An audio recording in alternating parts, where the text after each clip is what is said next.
I get asked a lot about olive oil, which is one of these superfoods.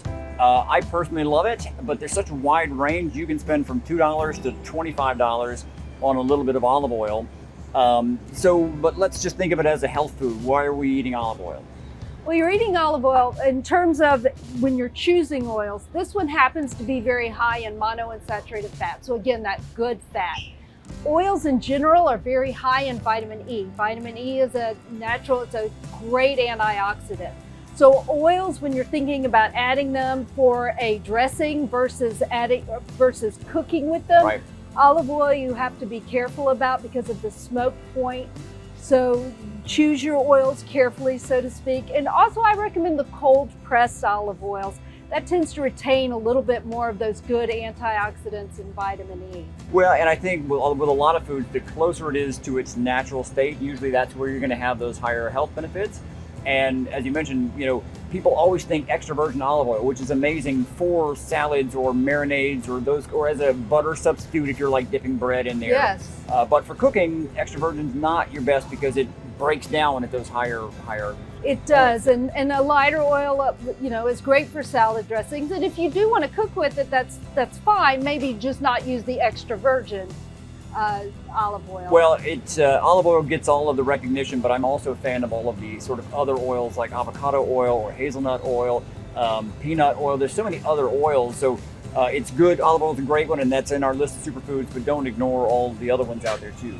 Absolutely, especially because olive oil has a very distinct flavor that a lot of people just don't like, and that's fine. You're not eliminating that group of superfoods, so to speak. Experiment with those other oils. Some have a much milder flavor that may be more palatable. And as always, buy what you need, because it might be, you think, cheaper per ounce to buy the giant jug, but it does go rancid. It can go bad. It does, and you'll know it the minute you open it. So I agree with you, and do store in a cool, dry place.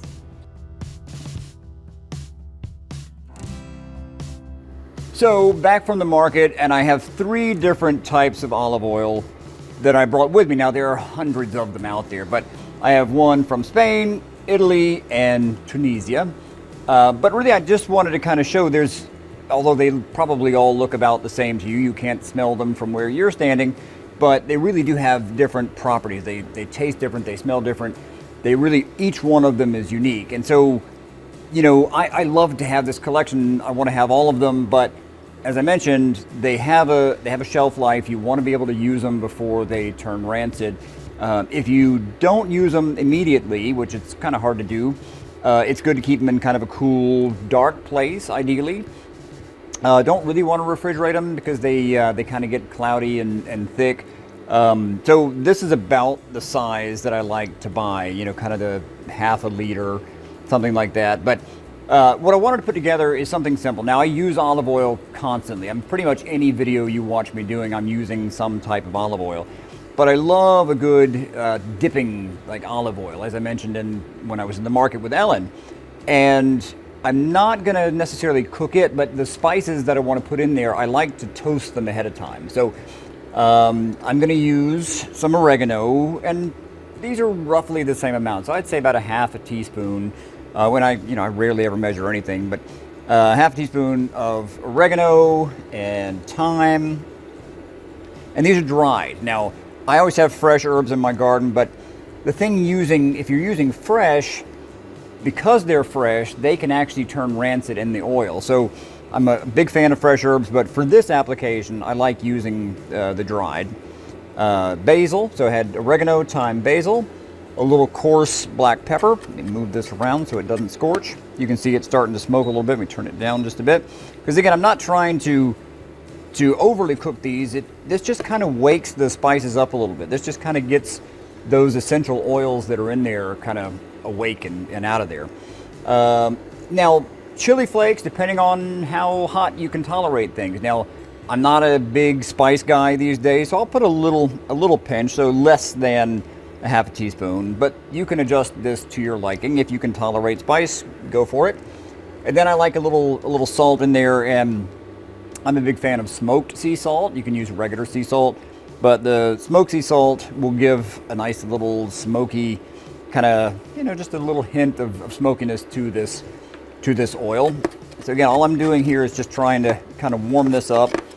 And I'm going to go ahead and turn it off at this point because I just want the heat of the pan to wake these spices up.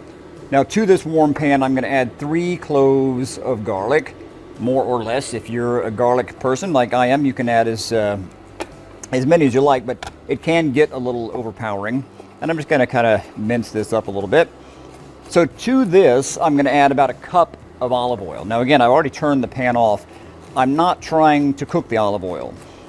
As we mentioned in the market, that if you overheat olive oil, it can kind of break down a little bit. So even though I use it all the time, it's one of my favorite go-to oils. If I'm going for something high heat, if I'm wanting to sear something, really get that kind of sizzle and pop, then I would use something like avocado oil or grapeseed oil or even canola oil. It has a higher smoking point. Olive oil, for something like this, I want to use low heat or no heat. So I've got just the warmth of the pan at this point, and I'm going to put about a cup of, and I grabbed, which one did I grab here? The Spanish one, which is just, again, kind of a medium weight. It's not overly fruity. It's just a good utilitarian but delicious olive oil. So this kind of a thing will last you a while, especially since we've kind of toasted these spices. This will last you a good, I don't know. If you put it in an airtight container, you can keep this for several weeks. But I use it not only as a dipping sauce, but you can also make salad dressings with this too. So this is going to be a spiced, but not spicy, olive oil blend that is perfect, again, for dredging bread. And so let me go ahead and pour this guy into here. Whoopsie. There we go. I think I'm getting it all in there. That seems to be about right. So this in an airtight container, it'll keep you for a while, but this is absolutely perfect for dipping bread in there.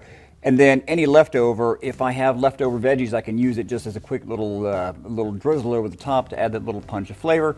You get all the health benefits of the olive oil because I haven't cooked them out of there. Just an easy, simple thing to have on hand.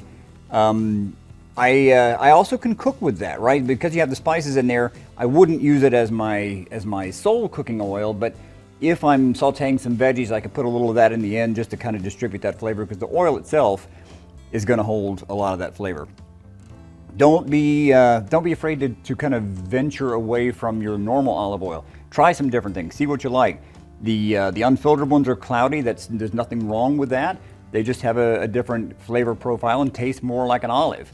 So find your favorite, but don't be afraid to kind of see what else is out there.